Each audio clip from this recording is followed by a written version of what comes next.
जय हिंद दोस्तों। तो आज की हमारे प्रमुख टॉपिक इस प्रकार हैं कि बाइडेन दे सकते हैं यूक्रेन को परमाणु हथियार, नाटो रूस पर आक्रमण करने की कर रहा है प्लानिंग,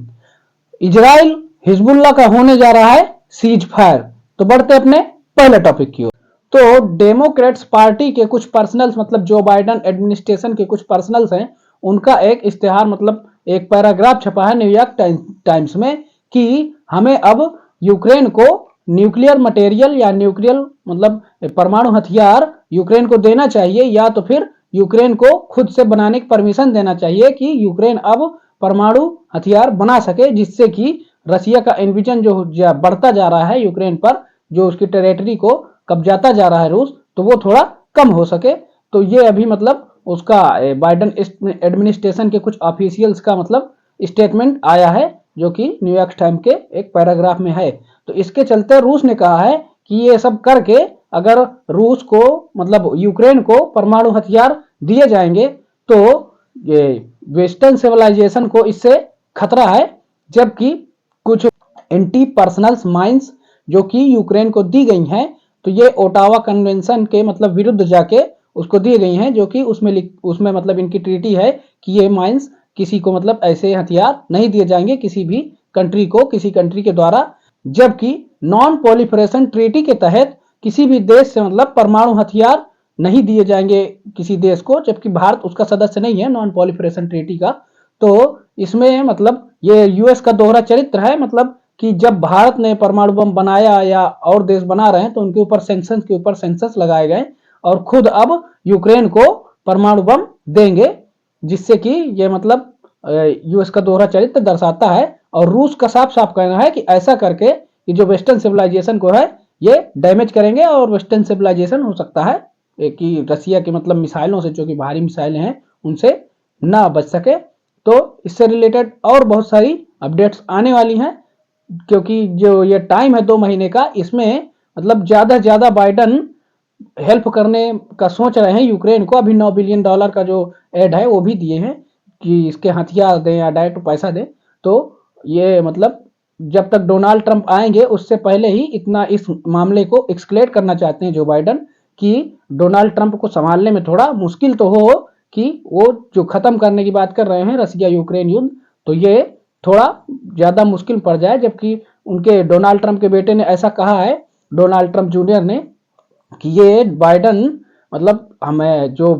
डोनाल्ड ट्रंप ने कहा है खत्म कराने को, तो इस मामले को और ज़्यादा बढ़ा के मतलब एक्सक्लेट करना चाहते हैं, जिससे कि उनको खत्म कराने में दिक्कत का सामना करना पड़े या इतना एक्सक्लेट हो जाए कि खत्म कराने के नज़दीक ही ना आ पाए ये रसिया यूक्रेन का युद्ध। तो इससे रिलेटेड बहुत सारी डेवलपमेंट आएंगी। जैसे न्यू डेवलपमेंट आती है तो हम आपको अपडेटेड वीडियो बाद में लाते रहेंगे। तो बढ़ते हैं अपने नेक्स्ट टॉपिक की ओर। तो नाटो कंट्री जो है रूस पर आक्रमण करने की प्लानिंग कर रही हैं, जिससे कि उन्होंने अपने अपने देशों में बोल दिया है बिजनेस माइंस और सारे मतलब लोगों को कि किसी भी वक्त हम वार में जा सकते हैं, जिससे कि आप प्लानिंग मतलब आप जो जरूरी सामान है उसको मतलब रख लें और पूरी तरह वार की तैयारी में रहें। और जर्मनी ने अपने बॉम्ब शेल्टर जो है उनको रेडी करना चालू कर दिया है,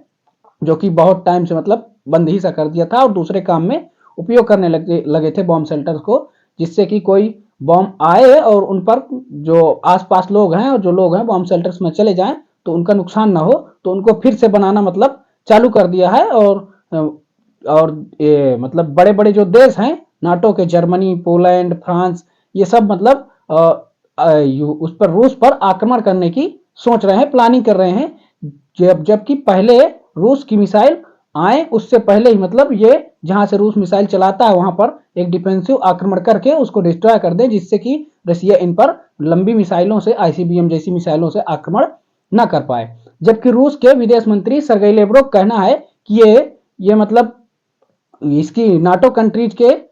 जो ऑफिशियल्स हैं उनकी सोच को, नाटो कंट्रीज की सोच को दिखाता है कि कैसी ये सोच रखते हैं। और अगर ऐसा हुआ मतलब तो हम इनके आक्रमण करने से पहले ही हम अपनी मिसाइलों से नाटो पर आक्रमण कर सकते हैं। तो देखना होगा कि ये मतलब कितना आगे तक बढ़ता है ये मामला। और अभी जो यूरोप है उसकी टेंशन मतलब रसिया यूक्रेन वार के चलते बढ़ती जा रही हैं और नाटो कंट्रीज में भी अभी ये वार फैल सकती है। तो इससे रिलेटेड बहुत सारी डेवलपमेंट आएंगी, जैसे आती हैं तो हम आपको अपडेटेड वीडियो बाद में लाते रहेंगे। तो बढ़ते अपने नेक्स्ट टॉपिक की ओर। तो जैसा कि अपने पिछले वीडियो में हमने आपको बताया था कि इजराइल और हिजबुल्लाह के बीच सीज फायर डील होने जा रही है, तो वो एक लेवल और आगे बढ़कर मतलब इजराइल और हिजबुल्लाह जो कि बेंजामिन नेतन्याहू है और हिजबुल्लाह के बीच मतलब ये दोनों मान गए हैं, एग्री कर गए हैं कि अब हम सीज फायर डील पर साइन कर लेंगे और हम सीज फायर डील कर लेंगे, जिससे कि इनके बीच का कॉन्फ्लिक्ट खत्म हो जाएगा, जिससे कि लोगों में मतलब एक खुशी की लहर है और लोग अपने घर से जो बाहर चले गए थे दूसरे मतलब ऊपर साइड या इजराइल के लोग जो है वो लेबनान का एरिया छोड़कर नीचे आ गए थे, तो अब फिर से अपनी जगह मतलब जाकर बसने का मतलब जाकर रहने की तैयारी कर रहे हैं और खुशी मना रहे हैं कि अब यह कॉन्फ्लिक्ट खत्म हो जाएगा, जिससे कि इंडिया ने अभी इनकी पीस डील का मतलब